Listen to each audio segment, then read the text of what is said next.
You know how sometimes you just wake up and everything feels heavy? Like you're dragging a cement block behind you, but you can't tell anyone why. That was the quiet weight I carried back when this whole story started, a weight I didn't know someone else was carrying too, only much, much worse. I'm really glad you're here with me tonight. I hope you're settled in, maybe you've got a warm drink, a cozy blanket, or just a quiet moment to yourself, because this story is one you'll want to sink into. Before we begin, check in with me in the comments. Tell me how your day's been, and where you're watching from. I always love seeing your little corner of the world show up under these videos. And if you haven't already, make sure you subscribe, we've got some twists ahead that you definitely don't want to miss. Alright, let's dive in. My name is Sophia. I was working a double at Peggy's Kitchen, a place that smelled permanently of old coffee and bacon grease, nestled right on the corner of Maple and 3rd. It wasn't fancy, it was the kind of small-town diner where everyone knew your order and your grandmother. I'd been there since dawn, and by mid-afternoon, the usual mix of truckers, retired folk, and a handful of local college students were nursing their mugs. It felt safe, predictable. And you know, that feeling of safety?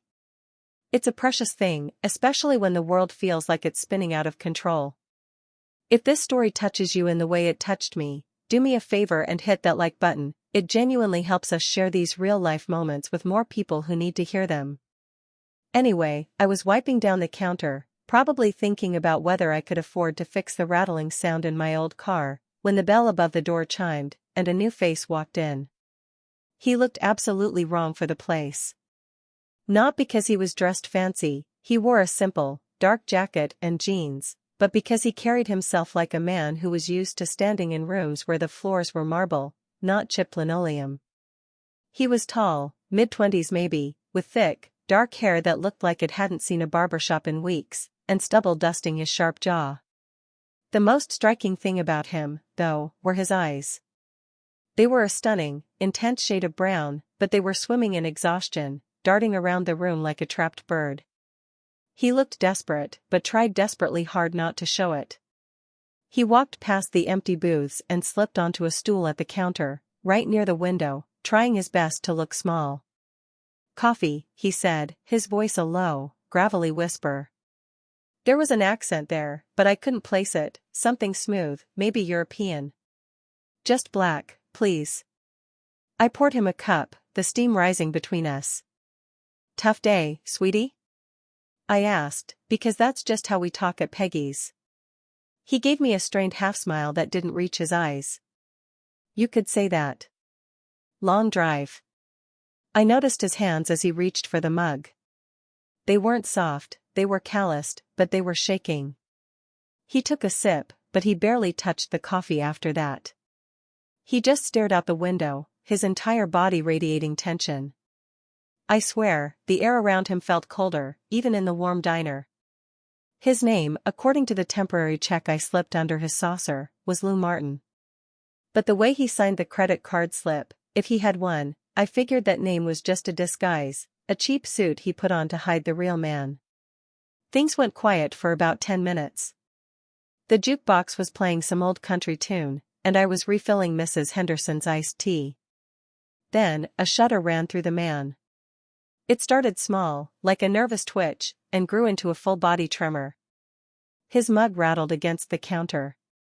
Before I could even ask if he was okay, he let out a choked sound, like a gasp catching in his throat. His face, which had been pale, suddenly looked greenish. He tried to stand, maybe to get to the washroom, but his legs gave out. He collapsed. It wasn't a gentle slide, it was a loud, frightening crash of stool hitting floor, followed by the heavy thud of a man falling flat. His head missed the edge of the counter by inches. The entire diner froze. The loud, comfortable chatter died instantly. You could hear the buzzing of the fluorescent lights. People just stared, frozen in their seats. Some of the truckers actually backed away, their fear written clearly on their faces. Was it a fit? Was he drunk? Was it something contagious? In a moment like that, your mind races to the worst possibilities. I didn't think, honestly. My body just moved. Maybe it's the waitress training, the instinct to help someone who spilled their drink, only this was far worse. I scrambled over the counter and dropped to my knees beside him. His breathing was shallow, ragged, and wet. I could see flecks of white foam around his lips. It hit me then, this wasn't exhaustion. This was serious. He was burning up, his skin was radiating heat, and his hands were clenching and unclenching on the grimy floor. "Someone call 911.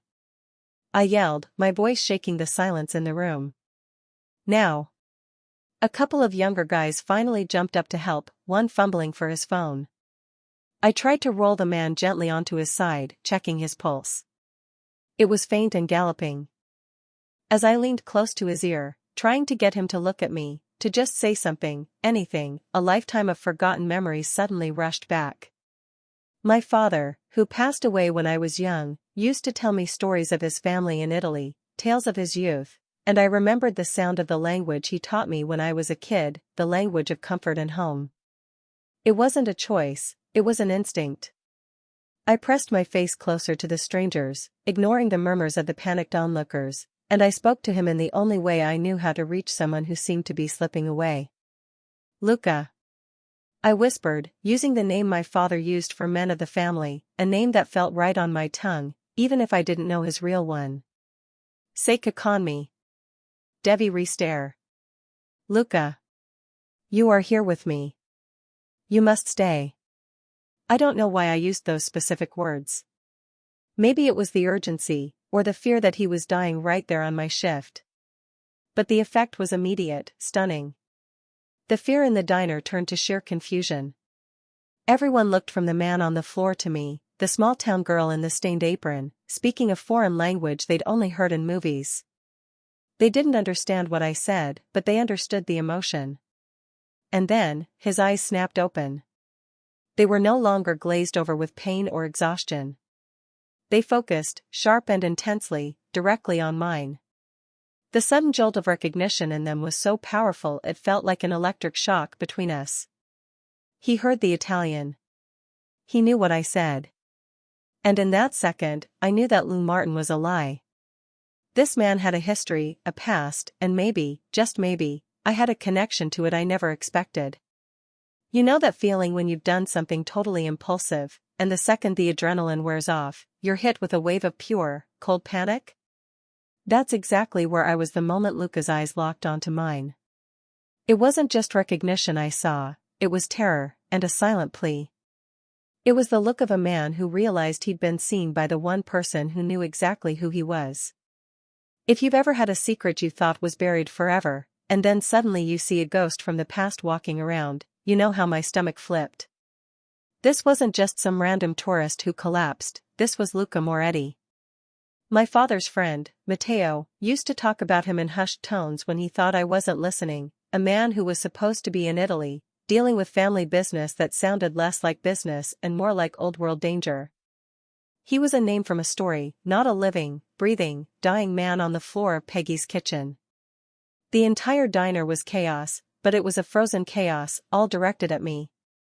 I was still kneeling there, holding his shaking hand, and the murmurs were getting louder. What did she say? Is he a relative? How does she know his name? I knew I had seconds, maybe less, before someone snapped a photo or the real-life consequences of my impulsive Italian whisper came crashing down. "He's coming around," I announced, loud enough to cut through the noise, forcing a steady tone into my voice. I leaned back toward Luca. "Lou," I said, using the fake name and digging my nails gently into his wrist to signal him. "Can you hear me?" He blinked slowly, the terror still lurking beneath the surface, but the recognition had shifted into understanding. He gave one almost imperceptible nod. "He just has low blood sugar," I improvised, standing up fast. "He's an old diabetic customer of ours. Didn't eat all day. Happens sometimes." That was a complete fabrication, but it was simple, believable, and it gave the crowd a quick, easy answer. People want things to be simple, don't they? They want a quick diagnosis, a neat ending. I watched the tension drop a notch in the room. Right then, the siren howl arrived, thankfully muffled by the diner walls, but growing louder. The paramedics. Now the real acting had to start. I needed to get him off the floor and away from curious eyes, fast. I motioned urgently to the 2 college boys who had called 911. "Help me get him up, guys. He needs a quiet place to sit down before the EMTs get here." They hesitated, but my panic must have been convincing, because they each took an arm. Luca, despite his heavy frame, helped as much as he could, pushing himself up. He was weak, definitely poisoned or sick, but he had an underlying core of steel. Between the 3 of us, we hauled him to the back of the diner, my only sanctuary, the narrow hallway leading to the staff washroom and the tiny, cramped manager's office. I practically shoved him through the office door, spinning around instantly to meet the paramedics who were now bursting in, their kits clanking. "Where is he? What happened?" The lead EMT, a stocky woman named Brenda who knew me from church, looked alarmed. I blocked the office door with my body, leaning casually against the frame. "Casual. Right. It's fine, Brenda," I lied, keeping my voice low and soothing. It was a false alarm. "Just severe hypoglycemia. He's one of my regulars, Lou Martin. He hadn't eaten. He's a diabetic, his sugar just dropped completely, and he hit the floor." But the caller said he was seizing and foaming at the mouth, Sophia. Brenda pressed, her eyes searching the room. "Exaggeration," I said, offering her a tired, diner worker smile. "He was shaking, sure, and yeah, a bit of spit. He's in the office, but he's already had a juice box, and he's coming around. He says he feels humiliated and just wants to go home. He's refusing treatment." Brenda frowned, looking past me. "Sophia, we need to check his vitals, especially if he lost consciousness. It's protocol." This was the critical moment. I knew if they hooked him up to a monitor, they'd see his racing heart, his fever, and whatever poison was working its way through his system. They'd take him to the hospital, and a hospital means ID, records, police reports. And that meant the people looking for Luca Moretti would find him within the hour. If you've ever felt the pressure of making a life-or-death decision on the fly, you know this moment felt like slow motion. I put my hands up, signaling calm, but my voice was firm. "Brenda, please. He's a big guy, he's very proud, and he's begging me not to call attention to him. I swear, I have an old first aid certification. I checked his pupils and his pulse his evening out. If he gets worse, I will call you back immediately. But right now, he just needs quiet." I looked her straight in the eye, selling the lie with every ounce of emotional energy I had. It wasn't just about protecting him, it was about protecting my father's memory, and whatever code of honor connected my family to his. Brenda sighed, a sound of heavy reluctance. "You know I can't sign off on that, Sophia." "I know," I said gently. "But if a grown man refuses care, what can you do?" "I'm taking responsibility." I slipped a handwritten $50 bill from my apron into her palm, a small gesture to apologize for the wasted trip. It worked. With a stern warning to call them back if he even sneezed wrong, Brenda and her partner packed up, shooting me skeptical but ultimately trusting looks. Once they were gone, and the diner finally began to settle back into its routine, the shock giving way to loud, exaggerated retellings, I locked the office door and leaned against it, finally letting my shoulders drop. I was breathing hard, realizing I had just lied to the law, the medical system, and the entire town of Riverbend. I turned to face Luca. He was sitting on the tiny, busted vinyl couch, looking like a statue carved from exhaustion. He was clutching a half-drunk juice box I'd grabbed off the counter. "Why?" he rasped out, his voice painful. "Why did you do that?" I shrugged, walking over and kneeling in front of him again, just like I did on the floor. I pulled a clean cloth from the nearby shelf and began to gently wipe the dried foam from his lips. "Because," I whispered, the words coming out not as a question, but as a statement of fact, "I know who you are, Luca. And you are a million miles from where you're supposed to be." I looked directly into his deep, dark eyes. "And I know that whatever put you on my diner floor, with poison working its way through your veins, is a whole lot bigger than low blood sugar. He reached up, his shaking fingers brushing the side of my face, a gesture so tender it made my throat ache. You saved my life, Sophia, he said, and the name, in his beautiful, rough accent, sounded like a promise. But you just put yourself in danger. I managed a genuine, albeit wobbly, smile. Maybe. But I'm kind of good at surviving danger, Luca. It runs in the family. I paused, my mind racing ahead to the next steps. I needed to get him medical attention, but outside the system. I needed answers, but he was too weak to talk. Now, I said, standing up and taking his hand, we need to get you out of this back office before someone notices the lock on the door. You're coming home with me. You know when you're trying to move fast, but everything just feels slow and clumsy? That was the nightmare I was living inside my own apartment.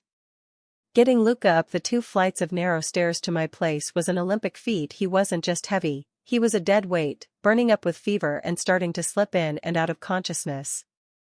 I managed to practically wrestle him onto the pull-out couch in my living room. My apartment isn't much, it's an older building with thin walls and a perpetual smell of the neighbors cooking, but it was safe. Or, at least, I needed it to be. The moment he was down, I went into triage mode. I had to treat the sickness, but I also had to treat the poisoning. I ripped his jacket open and peeled off the rest of his clothes until he was just in a t-shirt and boxers. I know, total breach of privacy, but survival comes first. I started stripping the duvet cover off my bed, soaking it in the bathtub, and laying the cold, damp sheets over his chest and forehead. Water, please, Luca mumbled, his voice cracked and dry. I rushed to the kitchen and got him a glass, helping him take tiny sips. He looked worse than he had in the diner. The fever was spiking, and his skin was clammy. Sophia, he whispered, his eyes fluttering open briefly. They know I'm here. They'll find you. Shoo, I said, pushing the wet hair off his forehead. They're not finding anyone. You're just a fever dream right now. Focus on staying cool. I knew he was right, though. Men like Luca Moretti don't just vanish. He was hunted, and my little apartment was now the target. I was sitting on the floor beside the couch, running my hand over his scorching arm, trying to coax the fever down, when the quiet calm of the afternoon was shattered. A sharp, official-sounding rap hammered on my front door. Not a neighbor knock, not a friend knock. This was the kind of knock that demanded entry. My heart didn't just pound, it leaped straight into my throat. Too fast. They shouldn't be here already. I looked at Luca. He was completely out of it now, breathing heavily, his face contorted in pain. He was oblivious. Thank God.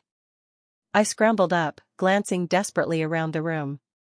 The evidence of a second person was everywhere, the extra pair of boots by the door, the half-eaten sandwich I'd made him, and worst of all, the heavy, dark jacket he'd been wearing, draped carelessly over the armchair. I lunged for the jacket, snatching it up and shoving it deep into the laundry basket in the hall closet.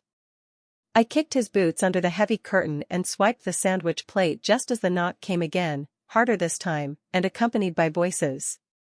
Police. Open up, Ms. Rossi. Police. I froze. Could it be the police? Or was this them? The men Luca was running from. My gut screamed that it was the latter. Real police don't just show up to a random apartment for a diabetic man who passed out in a diner and refused care. Not unless a report was filed, and I had ensured no report was filed. These were professional, intimidating, and knew my name. I smoothed down my apron and forced a look of annoyance onto my face, trying to project the image of a simple, busy girl interrupted by a nuisance. If you're ever caught in a moment where you need to change your expression fast, and you want to see if I can share any more intense story moments like this one, smash that subscribe button right now. It helps keep these chapters coming.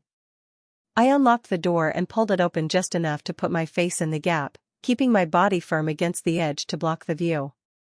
Standing there were 2 men in perfectly tailored dark suits, black ties, and serious faces. They looked nothing like local police. No uniforms, no badges, just an air of authority that felt manufactured and wrong. One of them, a blocky man with eyes as cold as chipped ice, held up a cheap, laminated ID that looked about as real as a $3 bill. "We're investigating a missing person report," the icy man stated, his voice flat and American, but with a strange, clipped cadence. "We understand you were working at Peggy's kitchen when a man collapsed there this afternoon." Lou Martin. I sighed dramatically, rolling my eyes as if this was the most boring thing in the world. "Yeah, what about him?" "Poor guy. He's fine, he just had low blood sugar. Like I told the paramedics."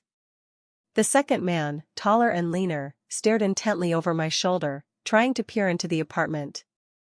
I felt Luca's heavy, labored breathing on the back of my neck, and I willed him, silently, to be quiet. "The man you knew as Lou Martin is actually Luca Moretti," the cold man continued, dropping the real name like a stone. "And he is wanted for questioning in connection with a major financial investigation." I blinked slowly, feigning confusion. "Luca who?" "Look, officer, I don't know who you're talking about." "I know Lou Martin. He's a regular diabetic guy who needed a juice box. He left the diner about an hour ago. Went that way," I pointed vaguely down the street. "Look, I live alone, I'm exhausted, and I have a double shift tomorrow. Can you please check with your department? I'm sure it's a mistake." The icy man's eyes narrowed, searching my face for a tell, a flicker of doubt. "You live alone, Ms. Rossi?" "Yes," I lied, without hesitation, my voice steady. "Always have. It's just me and my 2 goldfish. Unless you count the ghost that keeps eating my snacks, but I haven't been able to press charges yet." I even managed a nervous, self-deprecating laugh, just enough to make me sound like an ordinary, slightly silly person.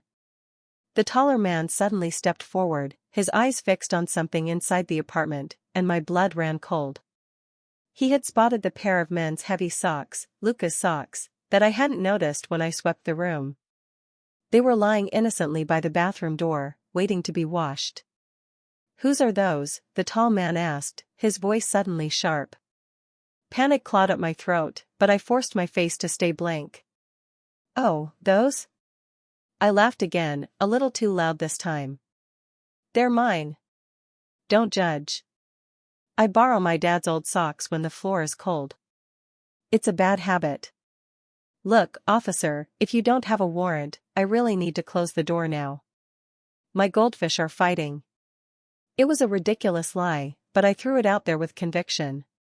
Sometimes, being slightly unhinged is more believable than trying to be perfect. The cold man paused for a long, heavy moment. He wasn't convinced, I knew that. But I hadn't given him anything concrete to justify forcing entry. There was no sound, no movement, and I was holding the line perfectly. "We will be back, Ms. Rossi," he finally said, his tone a promise and a threat rolled into one. "If you are aiding and abetting a fugitive, the consequences will be severe." Then, they simply turned and walked away, descending the stairs with the same chilling professionalism with which they arrived. I stood there, leaning against the closed door, hearing the sound of their black car pulling away from the curb. It felt like hours, but it was probably only 60 seconds. When I finally turned, trembling, I looked at Luca, who was struggling for breath, fighting his own inner battle. The danger was so real, so immediate, and yet, I couldn't regret helping him. I gently took his hand again, pressing it to my cheek. The fever was raging, but his skin was still warm, still alive. "You're here with me, Luca," I whispered, repeating the Italian phrase. "You stay right here. I've got this." I had never felt so terrified, but also so fiercely protective. He was a fugitive, a stranger, a ghost from my father's past, but he was also a wounded, good man, and I knew I couldn't let those dark-suited wolves get their hands on him. We had just survived the first wave, and somehow, that gave me a strange sense of strength. I pulled the heavy wool blanket over him, ready to fight the darkness that was closing in. If the first night was panic, the second was a slow, grueling march through hell. Luca's fever climbed so high I was genuinely afraid his mind would break before his body did. I didn't sleep a wink. I spent the entire night switching out wet towels, pressing ice packs to his major arteries, and whispering everything I could remember in Italian: prayers, lullabies, grocery lists, anything to keep his spirit anchored. This is the kind of stuff you see in movies, but let me tell you, when you're living it, all the romance goes out the window. It's just sweat, pain, and the terrifying responsibility of holding a life in your hands. But you know, when you find yourself in a situation you never asked for, and you choose to stay, that's when you find out what you're really made of. If this chapter is giving you those chills, those moments of knowing you'd do anything for someone you care about, take a second to hit that like button. It helps us keep the story of Sophia's impossible courage going strong. It was just before dawn, the darkest, coldest part of the morning, when Luca finally started talking. Not coherently, just feverish muttering. I was sitting right beside him, holding his hand while his body thrashed slightly under the damp sheets. Il traditore. He groaned, the word rolling off his tongue like a curse. The traitor. I leaned in closer, my ear close to his lips, desperate to catch anything useful. He was speaking a confusing mix of slurred English and rapid-fire Italian, the languages blending together in his delirium. Luca, talk to me, I urged softly. What did they do? Who betrayed you?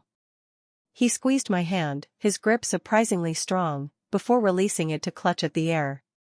The coffee, in the study. Marco. His voice dropped to a barely audible rasp. He gave me the cup. Said it was, un brindisi, a toast. My breath hitched. A toast? He hadn't just been attacked on the road or jumped in an alley. He had been poisoned, systematically, by someone close to him, in what he thought was a safe space. This confirmed my darkest fears. This wasn't some random business rivalry. This was a brutal internal coup. Marco, I repeated clearly. Marco poisoned you. Where was this, Luca? Where were you? He shivered violently, pulling the sheet closer. The house, the villa, everyone was there. A meeting. I thought we were fixing things. We were famiglia, they watched me drink it. That single, chilling detail, they watched me drink it, painted a picture more terrifying than anything the internet or the news could conjure. This wasn't just a boss being taken out, it was a ritualistic execution planned by his own inner circle. He was right, he wasn't just attacked, he was utterly, viciously betrayed. And he was poisoned slowly, designed to look like a sudden, natural illness, perhaps to avoid a scandal. I finally understood the full, terrifying gravity of the situation. I wasn't sheltering a man on the run from the police, I was sheltering the former head, or maybe the rightful heir, of a powerful Italian crime syndicate, the boss, as my father's friend Matteo had referred to him years ago. Luca Moretti wasn't the center of a financial investigation, as those thugs in suits claimed, he was the center of a bloody, desperate power struggle. I was holding the heart of a mafia war in my living room. The realization should have made me pack a bag, grab my cat, and call a moving truck. But strangely, it did the opposite. It cemented my resolve.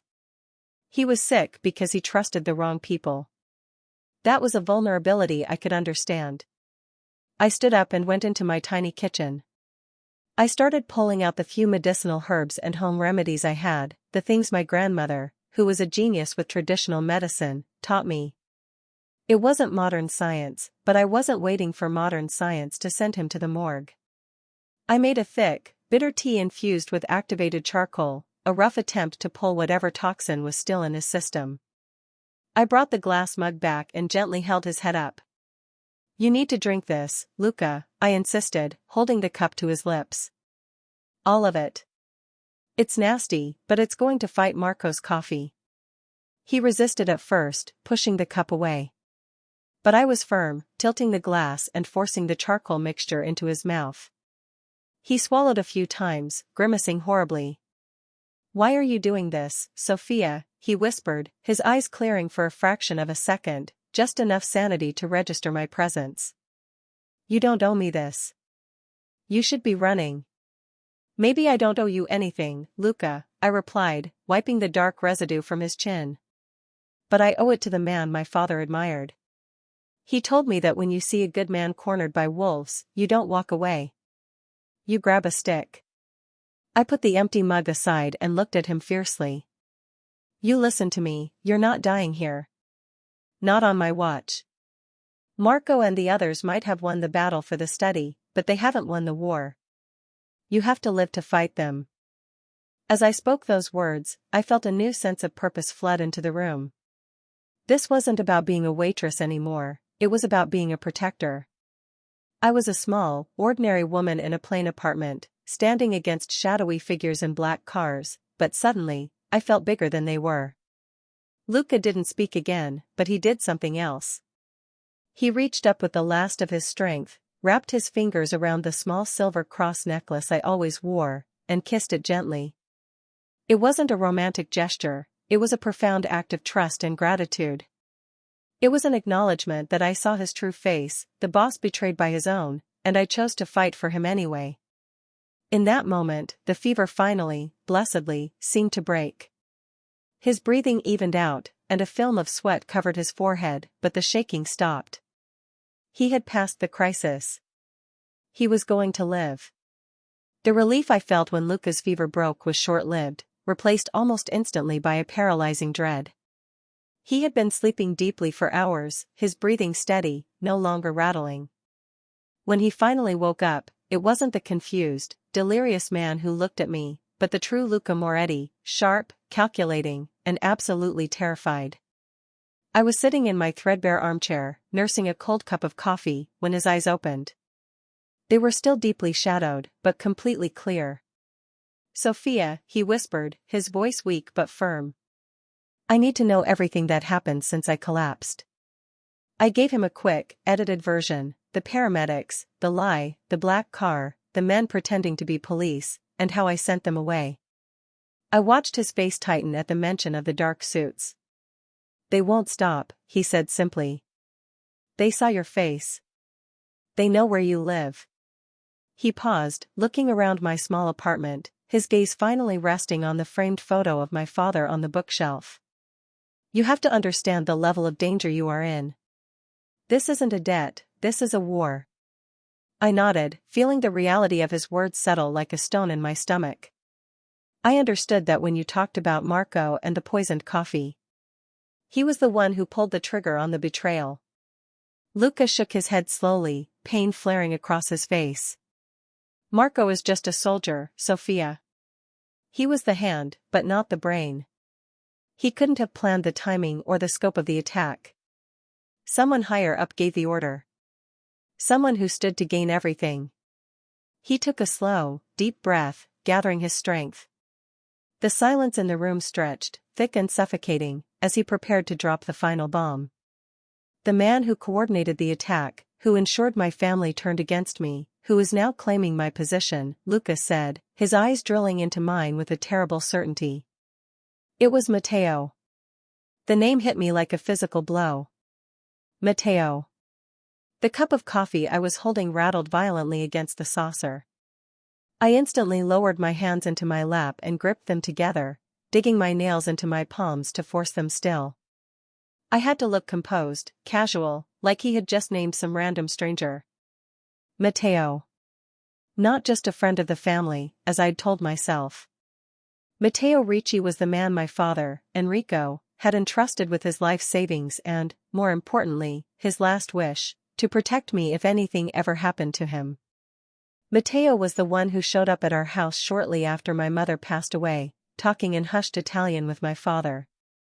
And then, 10 years ago, when my father vanished without a trace, the police closed the case as a simple disappearance.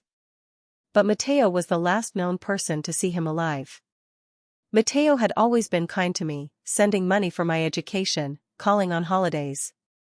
He was my lifeline to my heritage, my link to the stories of Italy. And Luca, the poisoned boss in my living room, was accusing him of treason and murder. "Matteo?" I asked, feigning confusion, making sure my voice was even. I don't think I know that name. Is he one of your business associates?" It was a pathetic attempt at deception. My entire body was screaming the truth, but I couldn't let Luca see the connection. If Matteo was the traitor, the architect of this violent takeover, then my life, the simple, quiet life I'd built on tip money and double shifts, was a carefully constructed illusion.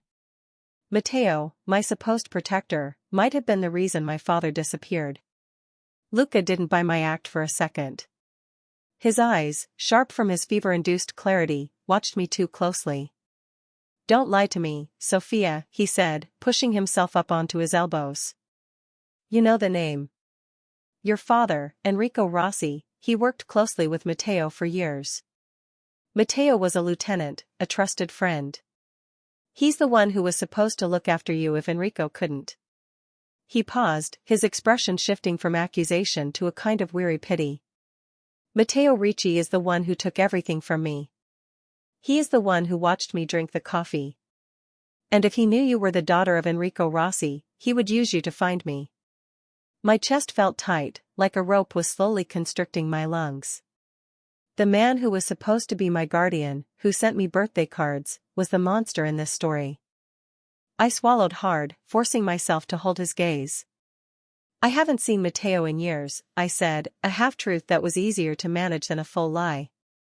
"But if what you're saying is true, if he betrayed you, Luca, does that mean he had something to do with my father's disappearance?" The vulnerability in my question finally broke through Luca's guarded exterior. He was sick, hunted, and now he was the one delivering devastating news to the woman who saved his life. He reached out his hand, and this time, when he touched my cheek, it was with immense tenderness. "I can't say for sure, Sophia.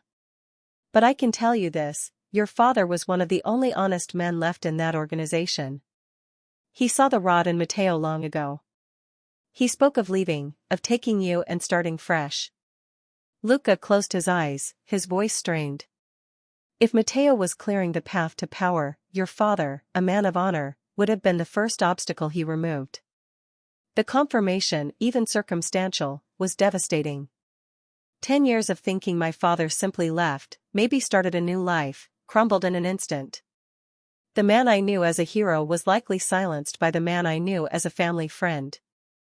I didn't panic, I didn't cry. I felt a fierce, icy calm descend. The fear of being a waitress tangled up in a mafia war was replaced by a righteous, burning anger. This wasn't just Luca's fight anymore. This was personal. This was about my father. "Okay," I said, finally standing up, my hands no longer shaking, but steady and resolved. I walked over to the window, pulling the curtain back slightly to check the street, a habit I'd developed since the black car showed up. "If Matteo is looking for you, we have maybe a day, maybe less. We need to move you." I turned back to Luca, a small, hard smile on my face. "But before we move, you need to tell me everything. Every name, every location, every weakness. Because you and I tapped my chest, we are going to finish what your fever started. We are going to take back everything that Matteo stole." Luca looked at me, a small, exhausted woman in a diner uniform, standing over a sick man, and for the first time since he collapsed, a genuine, hopeful smile touched his lips. It was a smile of relief, of acceptance, and of alliance. There's a strange kind of calm that washes over you when the absolute worst thing you can imagine is confirmed. My father didn't leave us, he was silenced by Matteo, the man I trusted. Once that truth settled in, the fear got replaced by a cold, hard focus. I was done reacting, it was time to move. Luca was leaning against the back cushions of the couch now, still pale, but his mind was sharp and clear. We were whispering in the middle of my small living room, the blinds drawn tight, the shadows making the room feel like a conspirator itself. "I need to know everything, Sophia," Luca insisted, his voice gravelly. "If we are going to fight Matteo, I need to know where your loyalties truly lie." I looked at him, really looked at him, the man who was supposed to be a myth, now a wounded king in my apartment. I knew he was asking if I was still loyal to my father's memory, or if I believed the terrible rumors I'd grown up hearing. "My loyalties are to the truth, Luca," I said, pulling the armchair closer so I could look him straight in the eye. "And the truth is, you and I are on the same side, fighting the same ghost." I took a deep breath. This was the hardest confession I'd ever had to make, even to a man who was already privy to secrets that could topple nations. You said my father, Enrico Rossi, was one of the honest men in your family's organization, I began, my voice trembling slightly as I spoke his name. You were right. But he wasn't just a worker. My father was the consigliere to your father, Johnny Moretti. He was the most trusted advisor, the man who handled the legal side, the one who tried to keep the honor in the organization. Luca's eyes widened, just a flicker of surprise and shock passing over his face. He hadn't known I was that Enrico Rossi's daughter. He knew the name, but perhaps not the lineage I carried. He taught me Italian, not for fun, but because he thought I might need it one day, I continued, a wry, sad smile touching my lips. He taught me to read people, to trust my gut, and to never let anyone see my fear. He was preparing me for a life I never wanted to live. I stopped, gathering my courage for the painful part. But then, 10 years ago, everything went dark. There was a huge scandal. Your father's men found irregularities in the accounts, money disappearing, favors being sold off book. Luca leaned forward, completely engrossed. The betrayal, he murmured, his hands gripping the couch. I remember the rumors. It was massive. It tore a hole in everything. Yes, I confirmed, my voice dropping to a harsh whisper. The rumor, the official story, was that my father, Enrico Rossi, the consigliere, was the traitor. That he was taking money and working with rival families to undermine your father. They said he sold out the Moretti family honor for cash. Luca frowned, his brow furrowed in concentration. I remember that. Everyone believed it. Johnny, my father, was devastated. He put a bounty out. He swore he would find Enrico and execute him for the treason. That's why I thought Enrico was dead. No, I corrected, shaking my head firmly. He vanished. One day he was there, trying to clean up the mess and defend himself, and the next, he was gone. No body, no evidence of travel, just a simple note saying he was leaving to protect me. The police closed it as a disappearance, your family declared him a traitor. I let the full weight of the revelation hang in the air. The man you thought was executed for treason is a missing ghost, Luca. The man who orchestrated that betrayal was Matteo. He was perfectly positioned to blame the most honorable man in the room, knowing your father would never question his own loyal lieutenant. Luca was absolutely stunned. He stared at the photograph of my father, his face a mask of disbelief and dawning comprehension. Matteo. He breathed out, the name laced with fresh horror. He didn't just betray me. He betrayed Johnny. He framed the only true consigliere we had and let my father hunt a ghost for 10 years. He slammed his fist down gently on the couch in frustration. 10 years of believing Enrico was a Judas, when all along, Matteo was the serpent in the garden. For a moment, all the illness and exhaustion seemed to lift. Luca was no longer just running for his life, he was fighting for the honor of his family and the memory of my father. The bond between us instantly deepened and shifted. It was no longer a stranger-rescuer relationship, it was a partnership founded on shared grief and a powerful, decade-old wrong that needed to be righted. So now you see, I said, a wave of cold resolve washing over me. Matteo took my father. He took your legacy. And he is coming to take your life. But he made a mistake. He left the daughter of the consigliere alive and working a diner counter. I stood up, walking to the little chest I used to store my linens.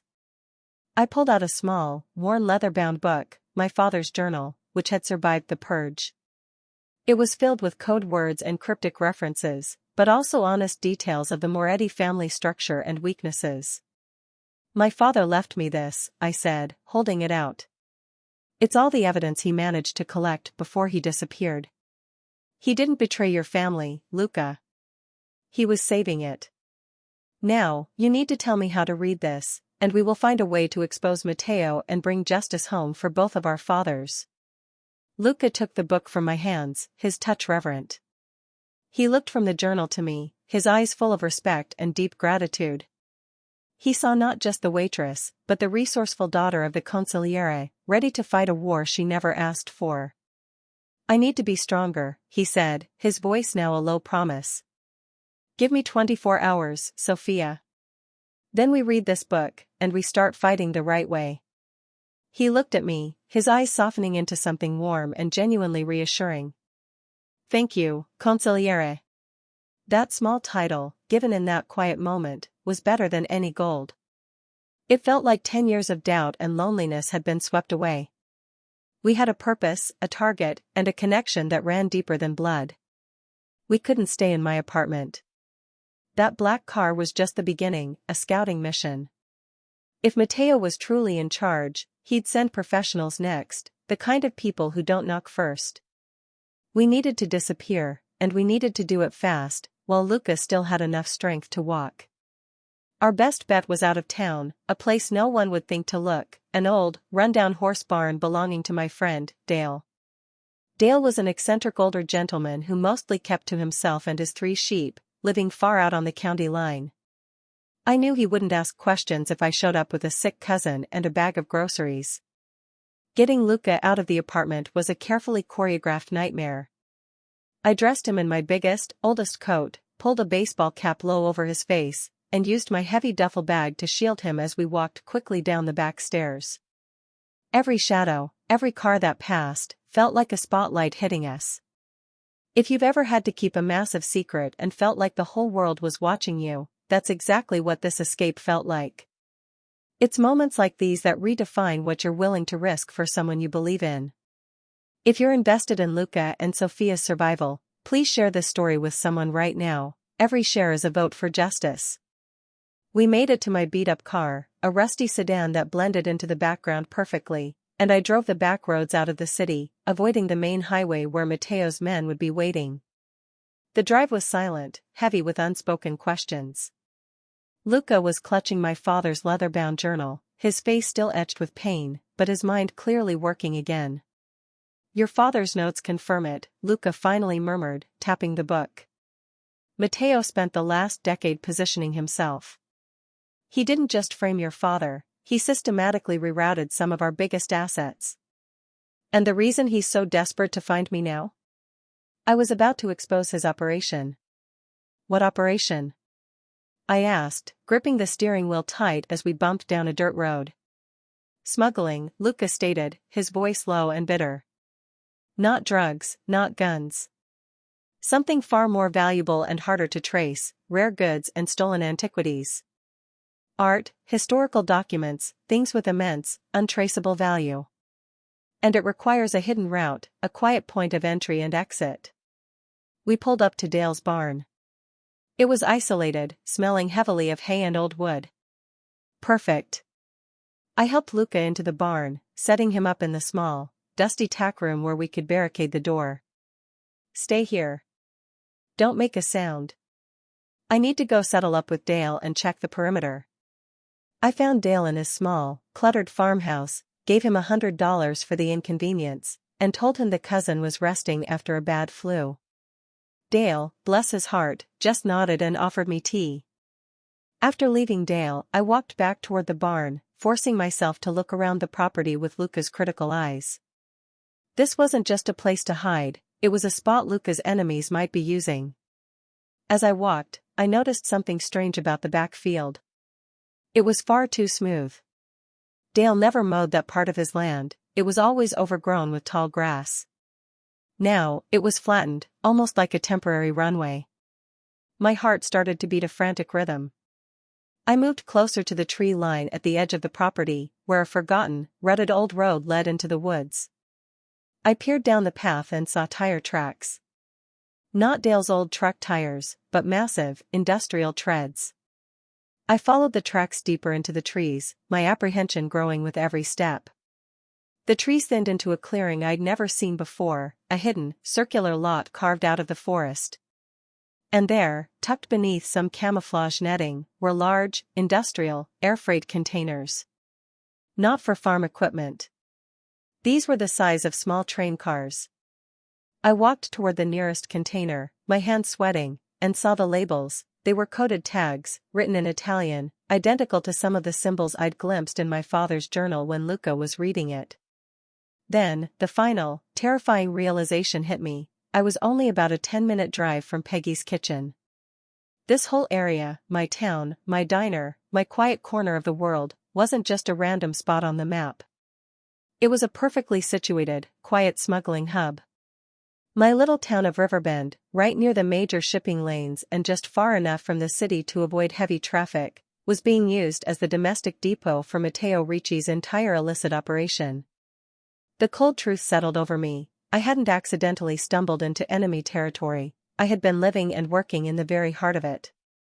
Matteo's men, the ones in the black car, weren't just passing through. They were embedded here. And my job at the diner, a perfect, inconspicuous cover for observing the comings and goings of the local population, was an asset I hadn't even realized I possessed.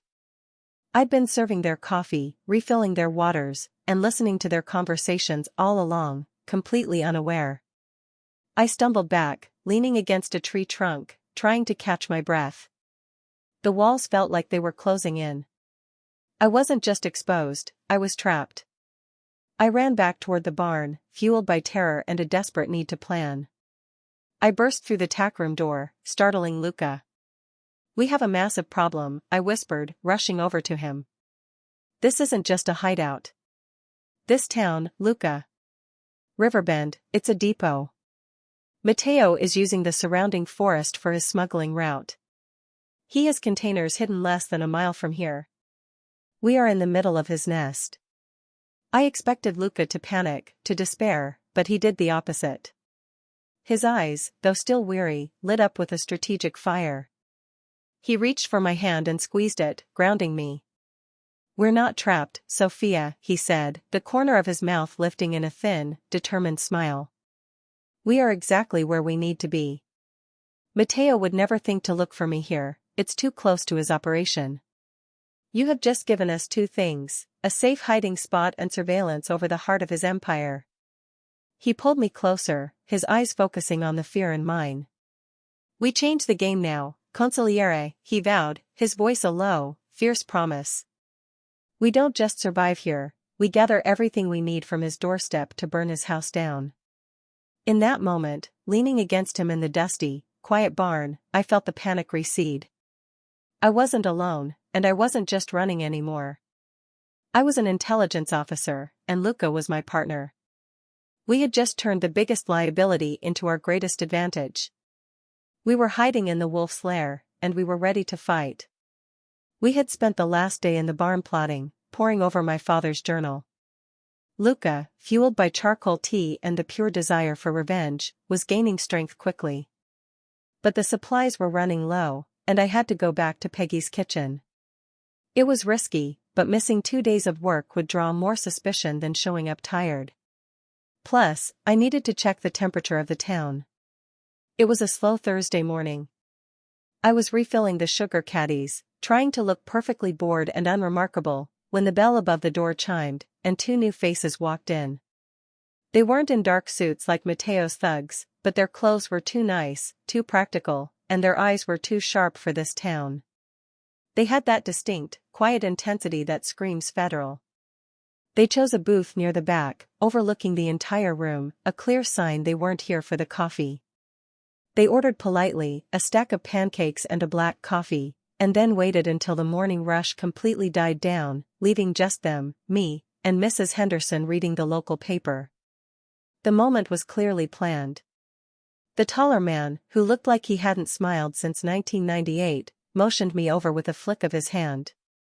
"Can I get you anything else?" I asked, forcing my voice to be cheerful. The man didn't introduce himself.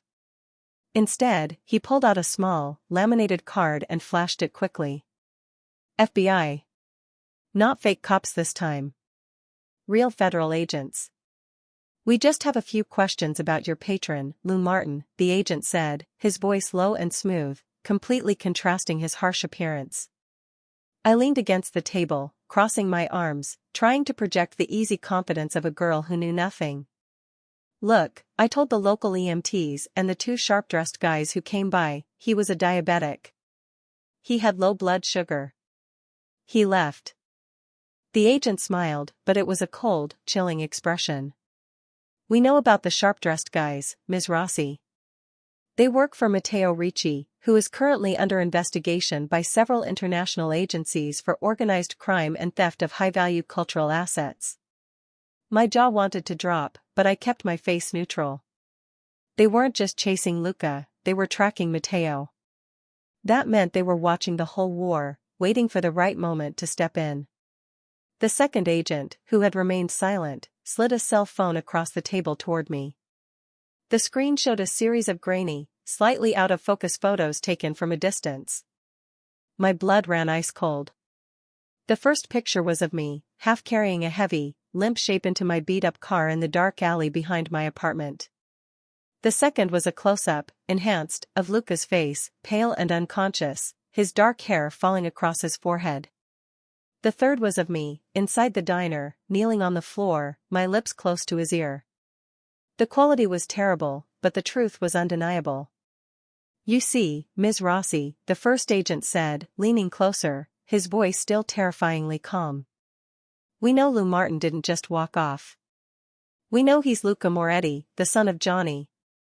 And we know he's not just sick, he was poisoned by his own circle. He tapped the photo of me kneeling beside Luca. We also know that you, a waitress with no prior record, not only lied to paramedics and local authorities but successfully hid a known fugitive from some very bad people. He paused, letting the full weight of the evidence sink in. That is either the act of a dangerously naive citizen, or a very dedicated operative. I was helping a sick man, I whispered, my voice tight. That's all. The agent shook his head slowly. Luca Moretti is the center of a very expensive, very destructive storm. We, the federal government, have spent 10 years building a case against Matteo Ricci. Matteo took out the old guard, including your father, Enrico Rossi, a man we believe was an asset of ours, not a traitor. My breath hitched. My father, an asset of the FBI? It was another massive, impossible piece of the puzzle falling into place. The agent continued, we can't move until we have rock-solid, irrefutable evidence that ties Matteo directly to the crimes, the poisoning, the art smuggling, the whole operation. Luca Moretti has that evidence, or he knows where to find it. He is our key. He tapped the table, his eyes never leaving mine. Here is the simple truth, Ms. Rossi, you have two sets of wolves looking for him. Matteo's wolves want him dead, our wolves want him alive, but we won't risk our entire operation for him right now. We are waiting for him to surface with the proof. He picked up the phone, sliding it back into his jacket pocket. The silent agent finally spoke, his voice dry. Think of us as the deep water. We won't come ashore to save him, but if he tries to leave this country, he drowns.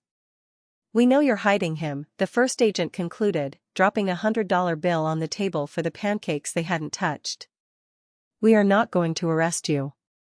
Yet. But you need to understand that every move you make is being tracked. If you decide to help Luca surface with the proof we need, you contact this number. He slid a small, unmarked piece of paper toward me.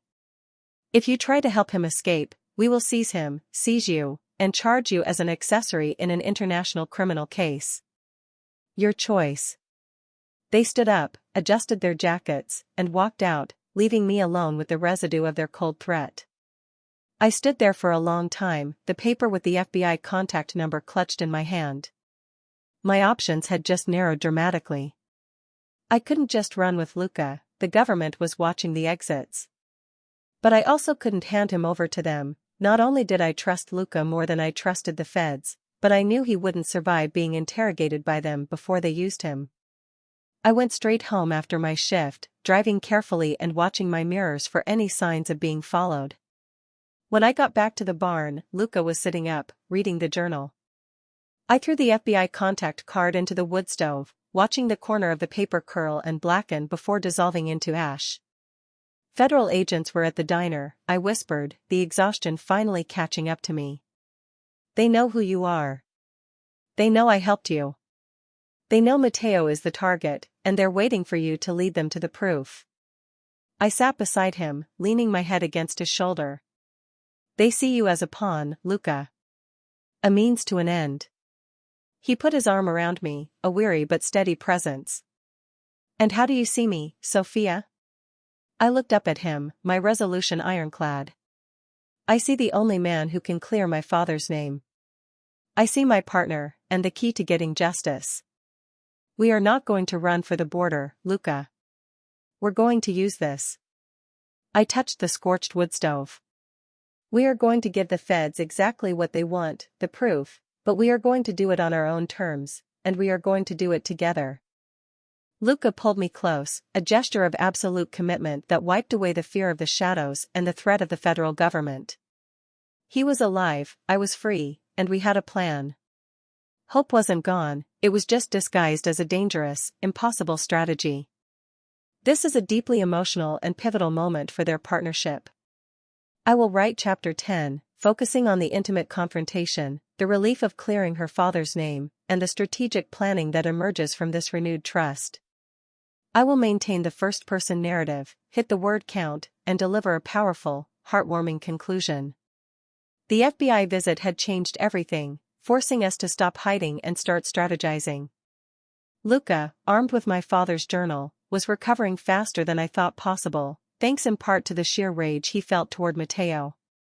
But before we could use the journal to find proof, there was a ghost we had to lay to rest, the decade-old lie about my father. It was late that night, the barn quiet except for the rustle of hay. I was cleaning up the meager supplies while Luca was carefully examining a loose thread near the spine of the old leather journal. Sophia, Luca finally said, his voice quiet but incredibly firm. Come here. I sat down next to him on the straw bales we were using as a makeshift bench. He held up a thick, silver ring. It was an old-fashioned signet ring, tarnished with age and slightly dented. It looked heavy and powerful. Do you recognize this? He asked, turning it over in his palm. I stared at it. It was instantly, sickeningly familiar. It was the ring my father always wore, the one I hadn't seen since the day he vanished. I thought he'd taken it with him. It was his, I whispered, my voice thick with emotion. Where did you find it? It was sewn into the binding of the journal, right here, Luca explained, pointing to the spot where the leather was worn thin. A secret compartment. He didn't just leave a book of codes, he left a personal message.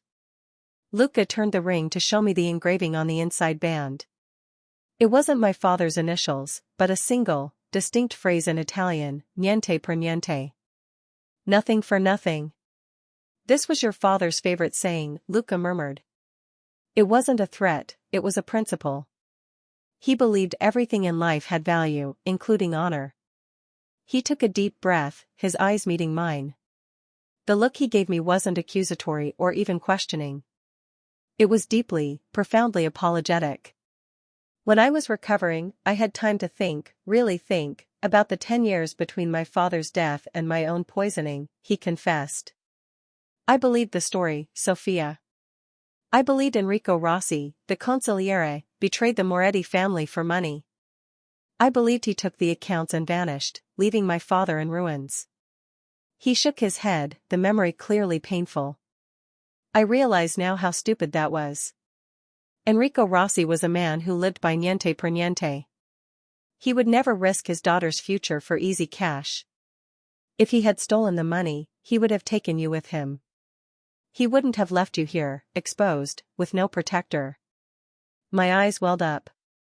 Hearing the man whose family was supposedly ruined by my father actually defend him was the most overwhelming relief I had ever felt. The real betrayal wasn't the theft, Sophia, Luca continued, his voice heavy with self-recrimination. The real betrayal was the story they told to cover it up. Matteo needed a scapegoat. Who better than the man who was already preparing to leave, the man who was most honest, the man whose departure could be easily explained by saying he was running from his crimes? He reached out and gently took my hand, placing the heavy silver ring into my palm. I am so sorry, Sophia. Your father was not a traitor. He was sacrificed. He left this ring, this secret, to tell you he was innocent, and to lead you back to the truth. The tears finally spilled over, not tears of grief, but of release. 10 years of doubt, 10 years of feeling the shame of the traitor's daughter was instantly wiped away. My father was a hero who left me a legacy of truth, not a trail of shame. I wiped my face fiercely and closed my hand around the ring, the sharp edges digging into my skin, a painful but welcome reminder of my renewed purpose. Mateo is going to pay for making us believe that lie, I vowed, my voice hoarse. He took away my trust in the world and my father's reputation. Now, how do we use this? I held up the ring and the journal. Luca's expression shifted instantly back to the tactical precision of the boss. This ring proves to the few loyal men I have left that I am the rightful heir, not Mateo.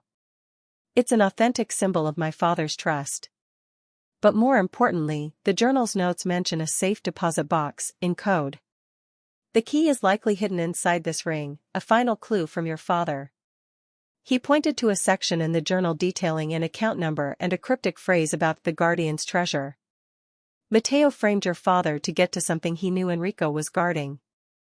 That safe deposit box holds the real evidence of Mateo's smuggling operation, the receipts, the ledger, the names of the buyers. That's the evidence the FBI is waiting for, I realized, the plan forming rapidly in my mind. The rock-solid proof. It's not here in the barn, it's locked away in a bank vault. Luca nodded. Exactly. Mateo knows the journal exists, but he would never suspect your father left a key and the final proof with his missing ring. He thinks all the loose ends were tied up when he framed Enrico. He looked at me, a glimmer of excitement in his eyes. We use the FBI's desire against them. We find the safe deposit box, we retrieve the ledger, and we present it in a way that burns Mateo without exposing us to unnecessary legal trouble. We need to be smarter than them both. I felt a surge of energy, the adrenaline returning, but this time it was driven by purpose, not panic. We need to get to the bank without Mateo's men spotting us, and without the Fed stopping us. Where is this safe deposit box? It's not local, Luca admitted, tracing the coded location in the journal. It's in Montreal, Canada. A bank vault that only opens with a biometric scan and a key, both linked to the name Enrico Rossi. I took his hand, the promise of travel and danger now feeling like a thrilling adventure. Then we're going to Canada, I said, a determined smile on my face. But first, we get you a disguise and some supplies. We're crossing the border as two ordinary people taking a trip. Mateo's men are looking for a sick fugitive. They won't be looking for two young people on a road trip. I stood up, the old waitress uniform now feeling like a suit of armor, the silver ring heavy and comforting in my pocket. Our escape was no longer about survival, it was about the completion of a decade-long mission of justice started by my honorable father. You know that quiet fear that whispers in the back of your mind? I'd been living with that for days. But nothing compares to the absolute, primal terror of a gunshot cracking the silence right near your head. We were packing the last of the supplies, a first aid kit, some granola bars, and my father's journal, when the world exploded. It wasn't a warning shot. It was sharp, loud, and it hit the tin roof of the barn just 3 feet from where Luca was standing. Down. Luca roared, shoving me hard behind a stack of old hay bales. The sound of the bullet ricocheting was sickening, metal tearing metal. He didn't need to tell me twice. I was flat on the dusty floor, my heart hammering against my ribs like a trapped bird. Sniper! Luca yelled, crawling quickly to the wooden wall and peering through a crack. They're high up, maybe in the old silo or the trees by the north fence. Mateo must have known we were leaving today. He was right. We had spent the last day preparing our low-profile escape, new clothes, a burner phone, and a plan to drive north early under the cover of a rainy morning. Mateo hadn't been watching the road, he'd been watching the barn. He was waiting for us to expose ourselves. Did they see you? I whispered, my voice shaking so badly I could barely form the words. I don't think so, he replied, his movements economical and swift, a testament to his training. He scooped up the heavy duffel bag and shoved the journal inside my shirt. We don't go out the main door. We go through the back, into the woods. The next minute was a blur of frantic motion. Luca kicked open the small back hatch we used for ventilation, tearing the old screen away. The sound of a second shot ripped through the air, hitting the wall right where his head had been moments before. They knew our position. Go. Now, Sophia, he commanded. I scrambled out first, hitting the cold, damp ground, the scent of wet pine needles filling my nostrils. I heard Luca tumble out behind me. We didn't run, we crawled, dragging ourselves on our bellies through the thicket, heading toward the darkest part of the surrounding forest. The adrenaline was pure fire, overriding the fear. I could hear rustling and shouts now, closer than the sniper. Mateo's ground troops were moving in, trying to flush us out. Luca stayed right behind me, his hand firmly grasping my ankle, keeping us connected in the thick underbrush. He wasn't giving orders anymore, he was simply moving, focused entirely on protecting our escape route. Keep low. Head for the creek bed, he hissed, his voice raw. We scrambled down a rocky embankment toward the sound of rushing water. The creek bed was rough, full of mud and slippery stones, but it offered cover, masking our scent and the sound of our movements. We ran, stumbling and sliding, the woods a chaotic mix of shadows and noise. As we ran, dodging low branches and tripping over roots, Luca didn't just worry about the men chasing us, he worried about the identity of the men chasing us. This is too organized, Sophia, he gasped, slowing slightly behind a large boulder. The sniper, the quick perimeter sweep, this wasn't just Mateo. This was a dedicated team. He looked at me, his eyes wide with a terrible realization. They are using the same tactics my uncle's old security detail used. Tactics only a few trusted people in the inner circle ever knew. We crouched there for a moment, catching our breath, the distant shouts of our pursuers barely audible above the sound of the creek. Luca, you told me Mateo was the brain, I whispered, holding the damp soil for balance. He is. But he didn't work alone, Luca admitted, shaking his head.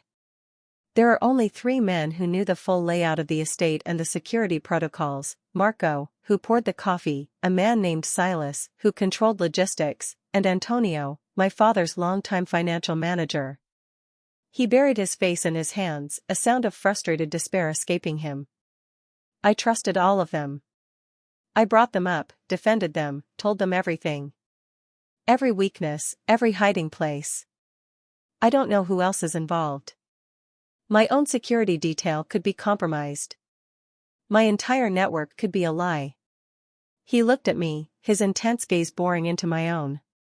It wasn't the look of the powerful boss, it was the look of a man who had lost everything and was standing completely alone on the edge of a cliff.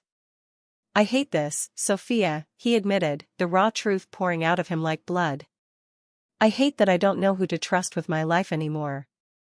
Not my own cousin, not my oldest friends, not the men who swore oaths to my father. He reached out, his hand shaking slightly as he rested it against my cheek. But I look at you, a stranger who risked her life, who lied to the FBI, who is now running through the dirt because of my mistakes, and I realize, you are the only thing I have left that is true. You are the only person whose loyalty isn't bought or inherited. And that truth scares me more than any sniper. The words weren't a declaration of romance, they were a profound statement of absolute, terrifying dependence. He was admitting his fear, his loss of control, and his complete reliance on me, the consigliera's daughter. It was an overwhelming weight of trust, and yet, it was exactly what I needed to hear. We have the journal, Luca, I said, my own fear dissolving, replaced by an iron-hard focus. I placed my hand over his, steadying his shaky grip. We have the ring. Your trust in them might be shattered, but your trust in me is not misplaced. We don't need anyone else. We have the truth about my father, and we have the ledger in Montreal. We stick together, we fight for justice, and we survive this. I didn't let him answer. The sound of shouting was getting closer. We had to move. I pulled him forward, and we continued to run, side by side, slipping and scrambling through the cold water of the creek. His hand tightened around mine, a silent acknowledgement of our mutual promise. We were terrified, we were hunted, but we were a unit. We were all each other had, and for the first time it felt like enough. We had made it through the woods, filthy and bruised, but alive.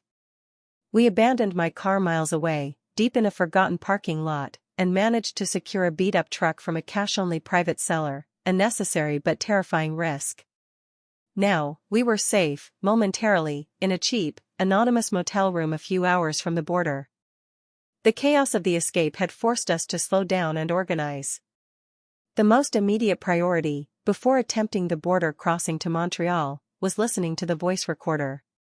We had found it, a tiny, antique silver voice recorder, hidden inside the handle of the silver ring my father left me. It was his final, critical clue. I sat on the edge of the motel bed, the small device clutched in my hand, while Luca hovered nearby. The air in the room was thick with anticipation. This wasn't just evidence, it was the final, agonizing link to the man I thought I'd lost forever. "Are you ready?" Luca asked, his voice low and concerned. He had seen the fear and the desperate need for closure in my eyes. I took a shaky breath. "I have to be." "Let's hear it." I pressed the small play button. The sound quality was surprisingly clear, considering the age of the recorder. First, there was a quiet cough, and then, the voice I hadn't heard in 10 years filled the tiny room. "Ciao, mia bambina." "Hello, my little girl." My father's voice. Strong, familiar, and instantly devastating. I clamped my hand over my mouth to stifle a sob.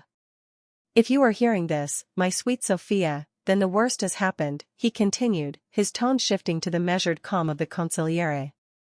"Matteo has moved. He is poisoning the heart of the Moretti family, and I could not stop him without risking your life. I have tried to gather proof, but I am running out of time." The recording described the beginning of the end.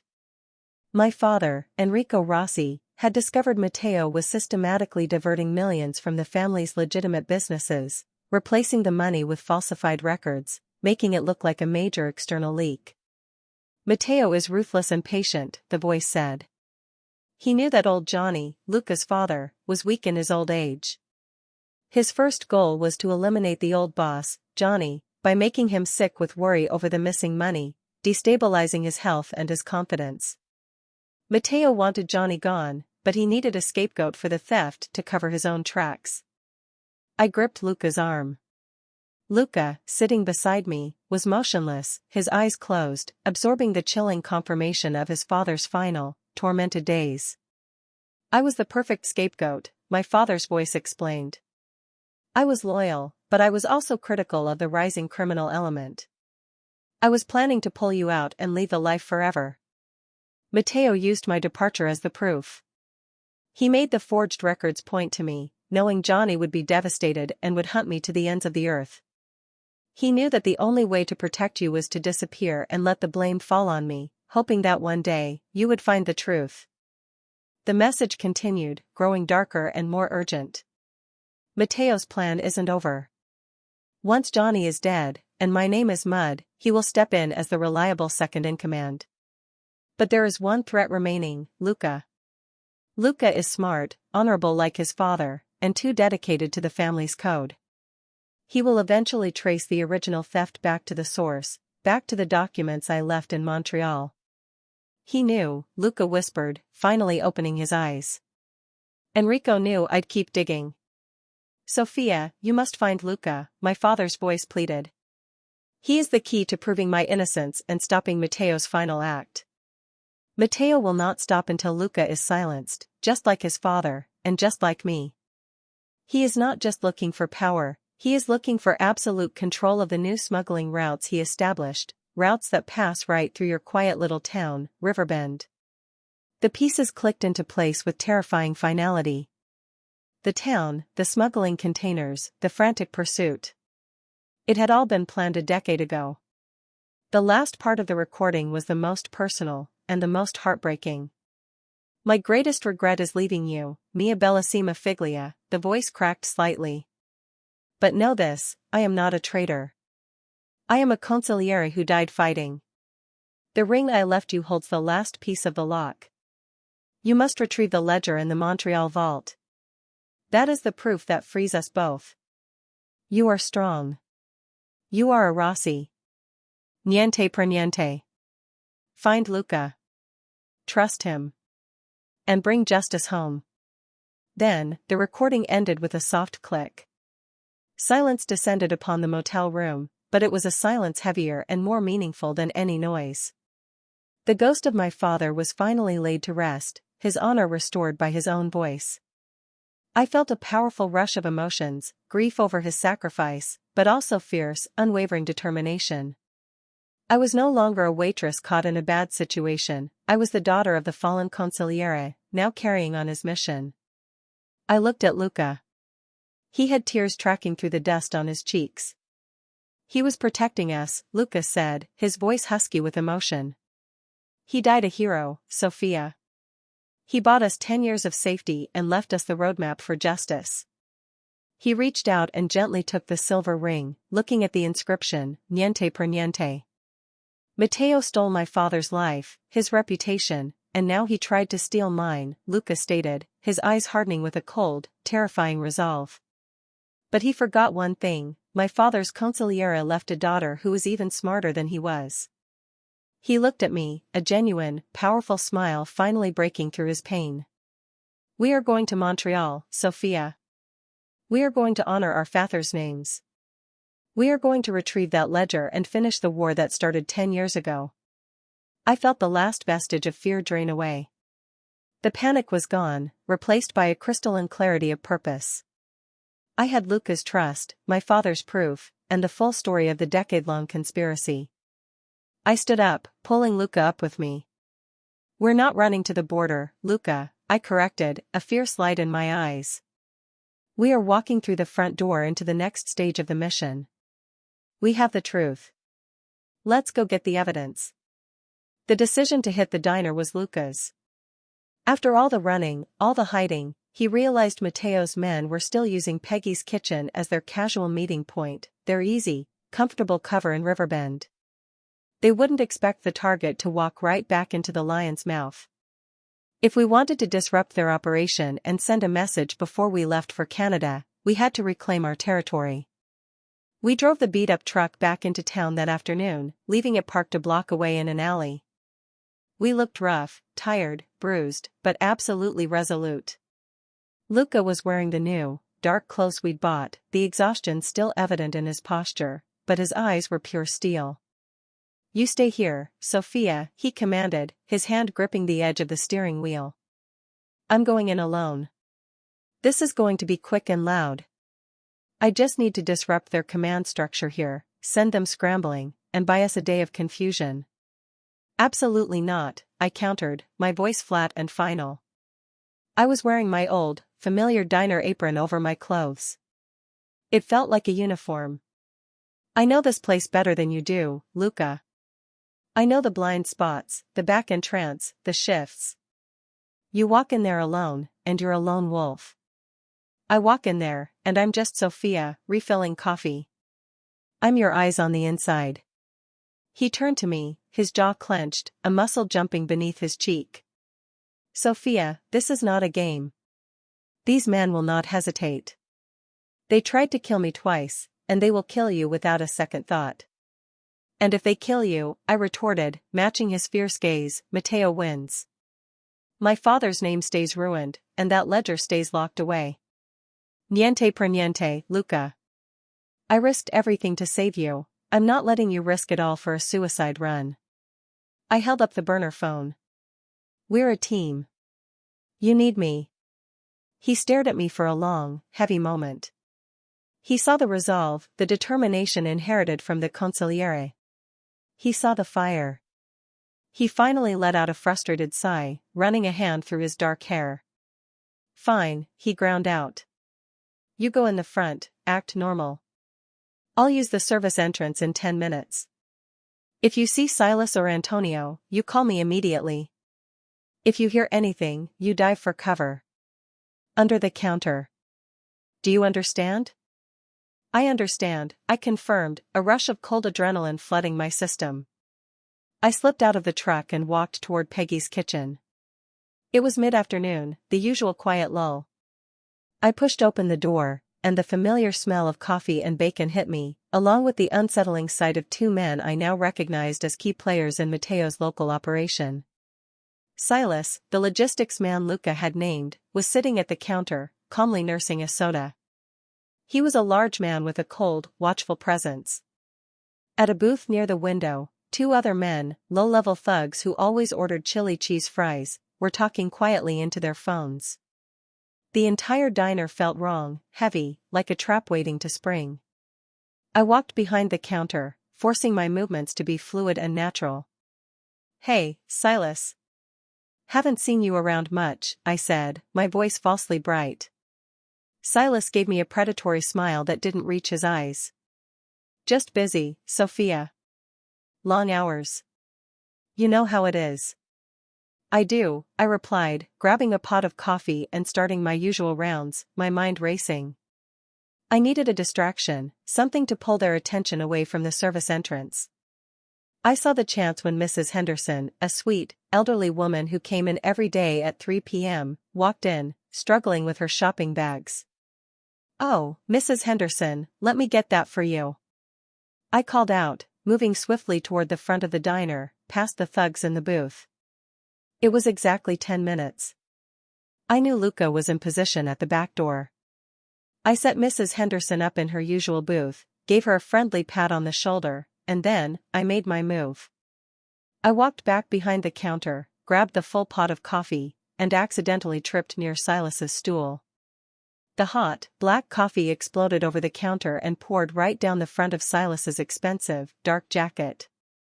Silas erupted. "What the hell, waitress?" he roared, jumping up, his eyes instantly turning deadly. "Oh my God, I am so sorry," I gasped, grabbing a wet towel, trying to look flustered, but the distraction was set. All eyes were on the chaos and the burning rage on Silas's face. In that moment of total distraction, the service door burst open. Luca didn't enter with a shout, he entered with focused, brutal efficiency.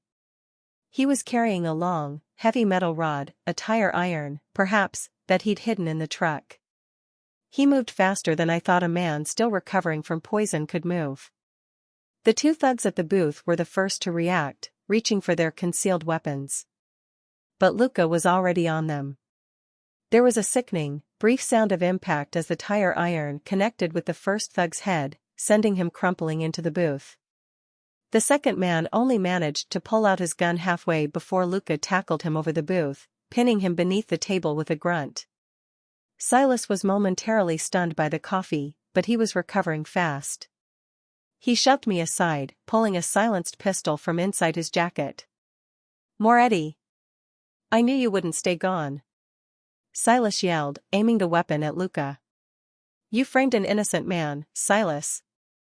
Luca shot back, rolling away from the table, putting the counter between him and the gun. The sound of the struggle, the yelling, and now the threat of a gun sent the few remaining customers, including Mrs. Henderson, into hysterics. They screamed, scrambling for the exits, unknowingly walking right through the crossfire of a mafia war. This was my worst fear, putting the townspeople in danger. But Luca had anticipated this. He grabbed a handful of silverware from a bucket and flung it, scattering Silas's aim as the first shot went wide. "They're distracting us," I yelled to Luca, pointing to the thugs he'd taken down. "They're still trying to call for backup." Luca didn't hesitate. He grabbed a pitcher of ice water from the counter and hurled it with surprising force at the thug still conscious under the booth. The chilling shock stopped the man from raising the phone. Silas, however, was closing in, his gun fixed on Luca. I saw my chance. As Silas sidestepped a falling chair, I grabbed a heavy, steaming coffee urn, the large, steel kind, and swung it with all my might into the back of his legs. The weight of the urn took Silas down with a crash. The gun skittered across the floor. Luca lunged, kicking the weapon away, and pinning the logistics man with the full weight of his body, the two men struggling fiercely amidst the spilled sugar packets and broken plates. I stood there, breathing heavily, watching Luca deliver a flurry of quick, efficient blows that finally rendered Silas unconscious. Silence. The entire diner was silent, save for the wail of a distant siren and the quiet, terrified whimpering of Mrs. Henderson in the corner. Luca stood up, breathing hard, looking down at the three unconscious men. He looked over at me, his eyes full of a mixture of exhaustion, gratitude, and fierce protection. "You saved me," he managed to say, his voice raw. "Again. You should have stayed in the truck." "I told you," I said, walking toward him, grabbing his arm for balance. "We are a team. And now, we need to leave. The police are coming, and the feds are watching." We didn't take the time to retrieve their weapons or even fully look at the damage. We walked quickly out the back service door, disappearing into the alley, leaving the chaos behind us. The war had just moved on, but not before we had delivered a punishing blow right into the heart of Matteo's operation. We had neutralized their local command, regained our confidence, and most importantly, proved that our alliance could withstand a direct attack. The next time we walked into a place like Peggy's Kitchen, it would be as free people. The road trip to Montreal was a blur of nervous energy and calculated risk. After the chaos at the diner, we knew Matteo's response would be swift and brutal, so we didn't stop until we crossed the border and parked the truck in a safe, busy garage. The relief of being on Canadian soil was immense, but the real task, retrieving the ledger, lay ahead. The bank vault where my father's safe deposit box was located was old, established, and protected by layers of security that made the FBI's surveillance seem tame. Luca, using the codes from the journal and the signature of the ring, managed to navigate the bureaucracy and access the vault. But he needed me. The box was under Enrico Rossi's name, and the biometric scan needed a close blood relative.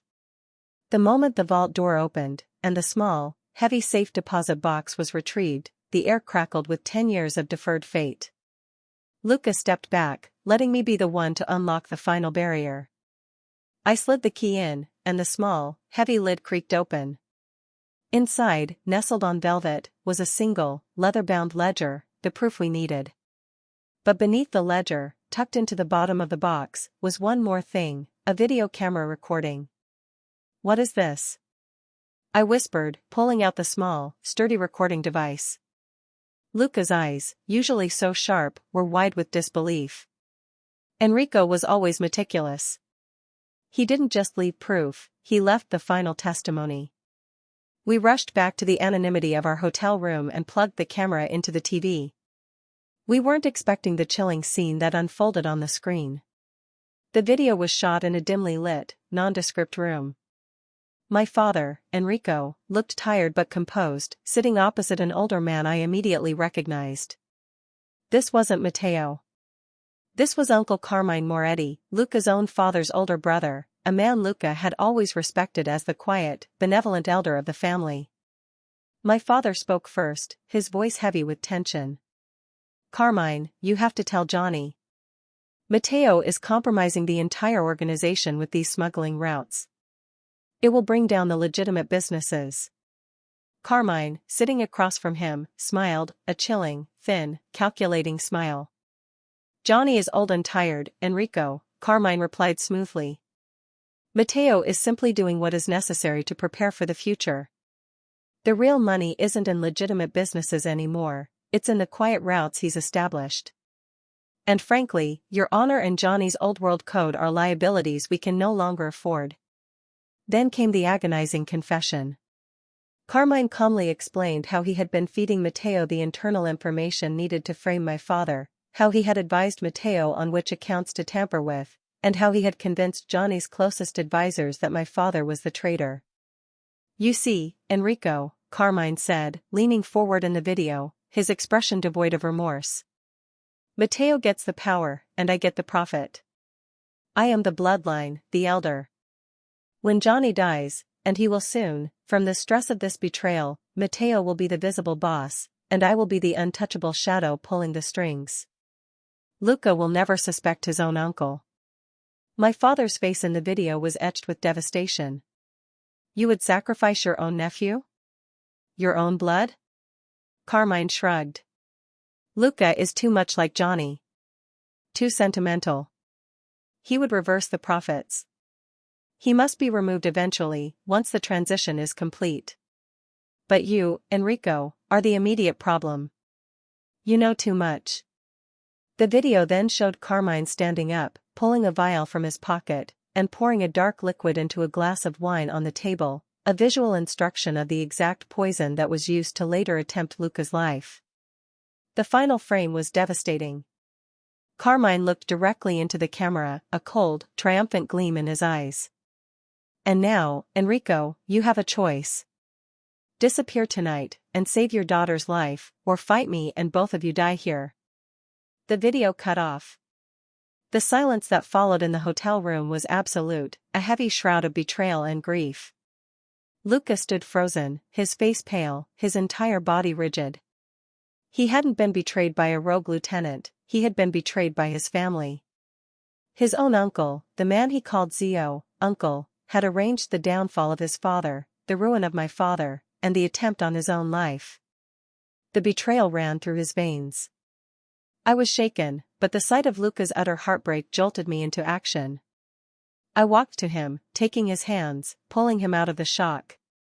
Luca, I said, my voice firm. Look at me. This is worse, yes. But look at what your father's consigliere did. I pointed at the ledger and the camera. My father didn't just save himself, he gave us the final weapon. He knew you'd find this.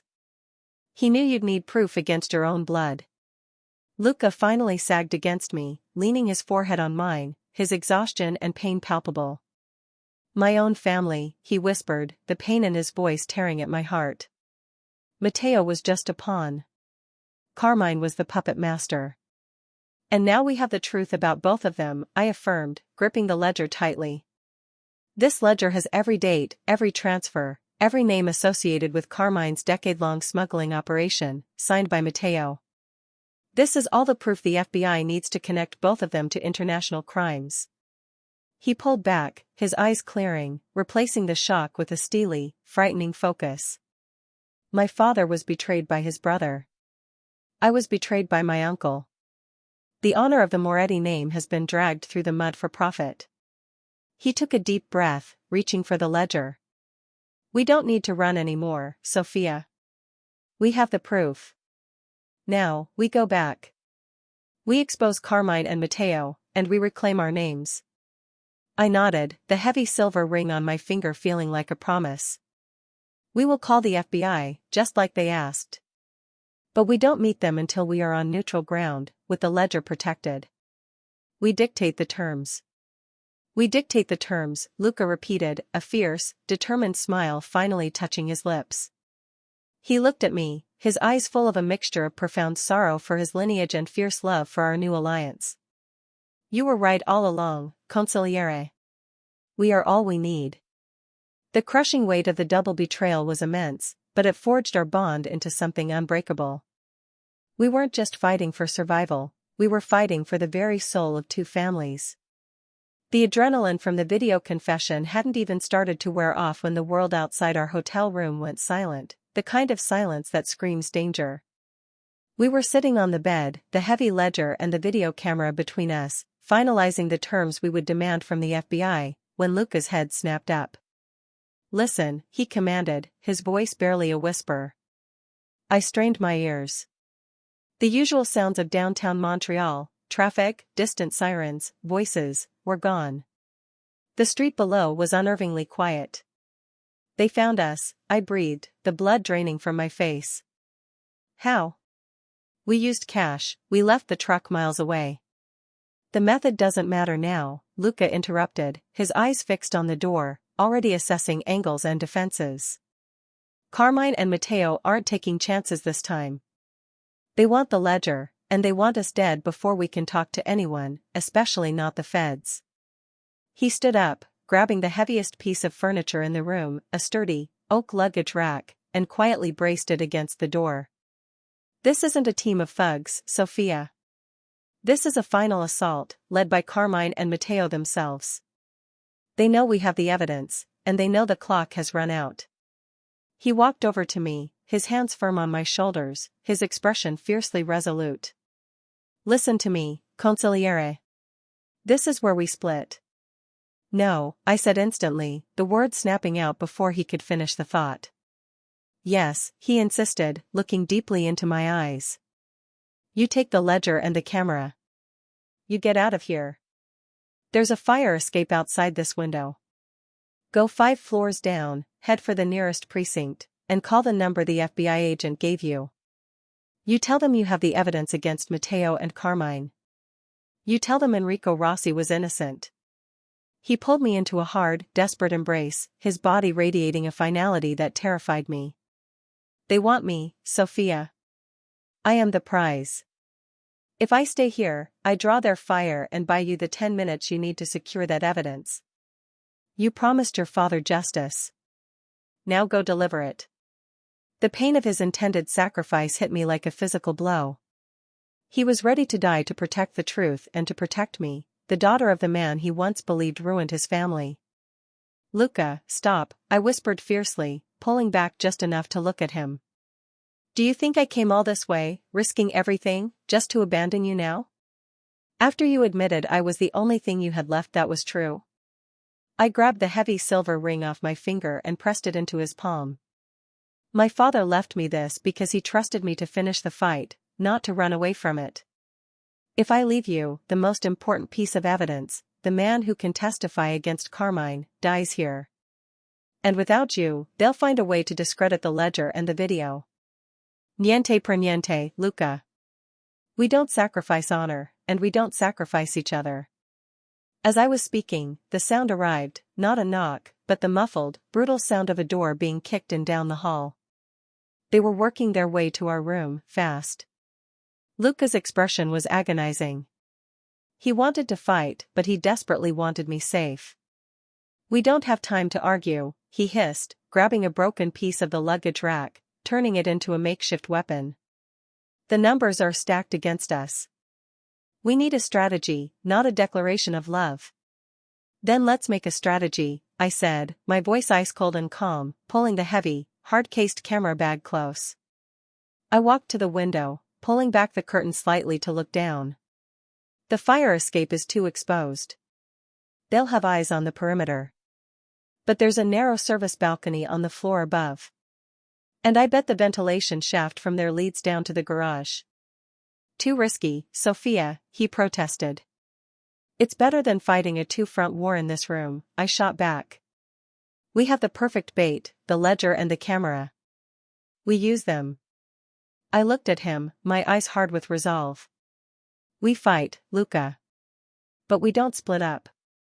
We go out the door together, and we use the chaos we create to force our way to the service area. You make noise, and I move the package. His eyes searched mine one final time, looking for any flicker of doubt.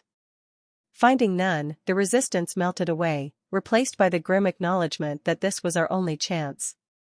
This wasn't just about survival, it was about honoring the trust we'd built.